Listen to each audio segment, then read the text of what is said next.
Welcome back everyone. আমি সবাই ভালো আছেন, আর আমি এখন বর্তমান আছি মোল্লারহাট। এটা হচ্ছে গোপালগঞ্জের ভিতরে, গোপালগঞ্জের ভিতরে পড়ছে মোল্লারহাটটা। টঙ্গিপাড়া 23 কিলোমিটার।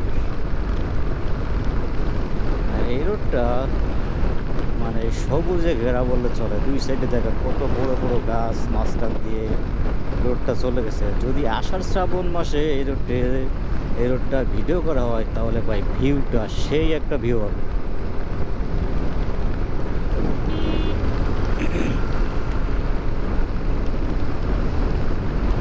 পুলিশ টহল দিচ্ছে।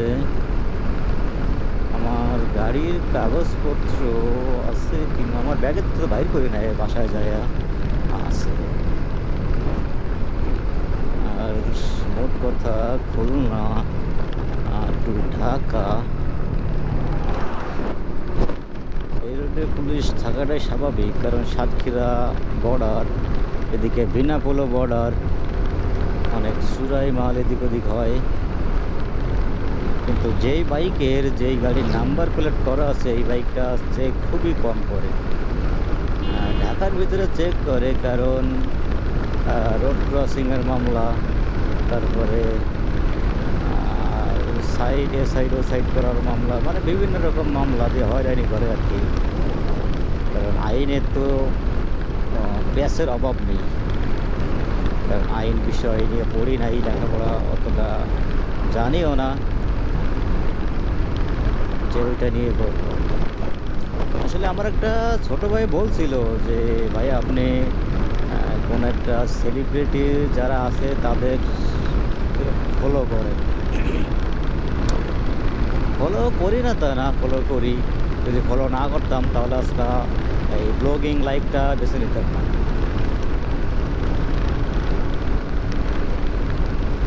আর আমি একমাত্র 3টা বাইকার, ওদেরকে ফলো করি।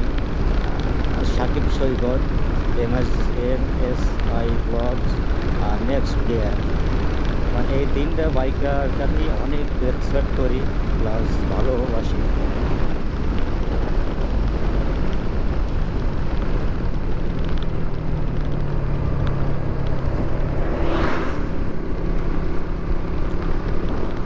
ওদের দেখেই মূলত আমার এই বাইক কেনা প্লাস ব্লগিং লাইফটা বেছে নিই।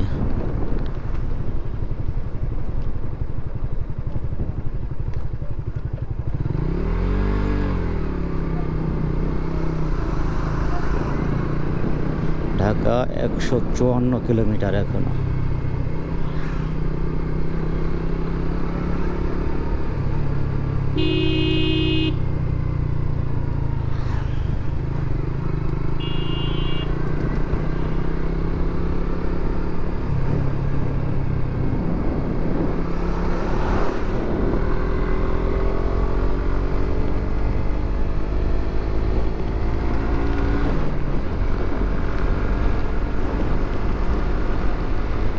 এটা যদি 4 লেনের রাস্তা হইতো ভাই সেই একটা মজা হতো। যেমন ঢাকা থেকে একবারে চট্টগ্রাম পর্যন্ত 4 লেনের রাস্তা হতো। এইটাও যদি ওরকম হইতো, কারণ এদিকে কিন্তু গাড়ির চাপ কম না। গোপালগঞ্জ, খুলনা, বাগেরহাট, টেকেরহাট, মোংলা সব এই রোডেই যাওয়া আসা করে গাড়িগুলা।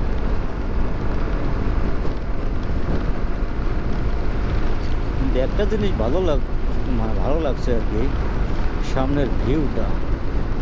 ঢাকা থেকে খুলনা আসার দিন রাত্রে আসছিলাম, এত সুন্দর ভিউটা কিন্তু উপভোগ করতে পারি নাই।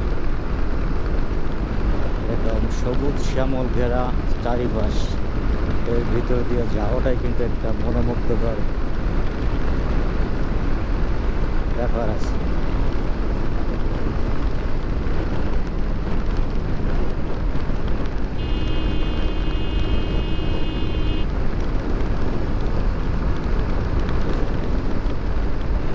কিছু কিছু জায়গায় মনটা চায় যে সারাক্ষণই থেকে যায়।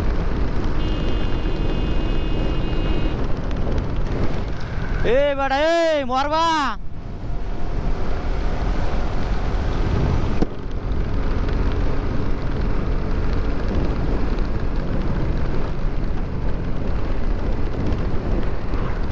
আসলে এই সমস্ত লোকগুলার কি বলবো, মানে মনে হয় নিজের বাড়ির উঠানে পার হচ্ছে।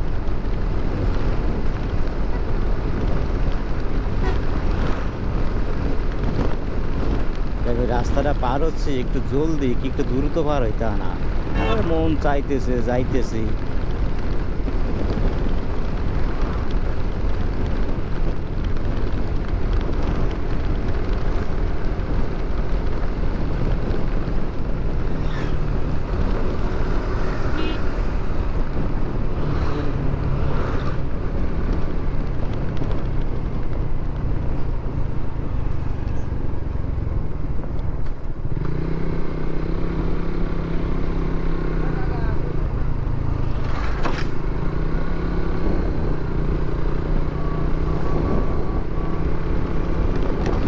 ডাব খাবি রে?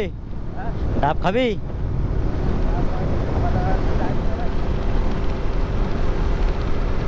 আর আছে গোপালগঞ্জ পুলিশ লাইন।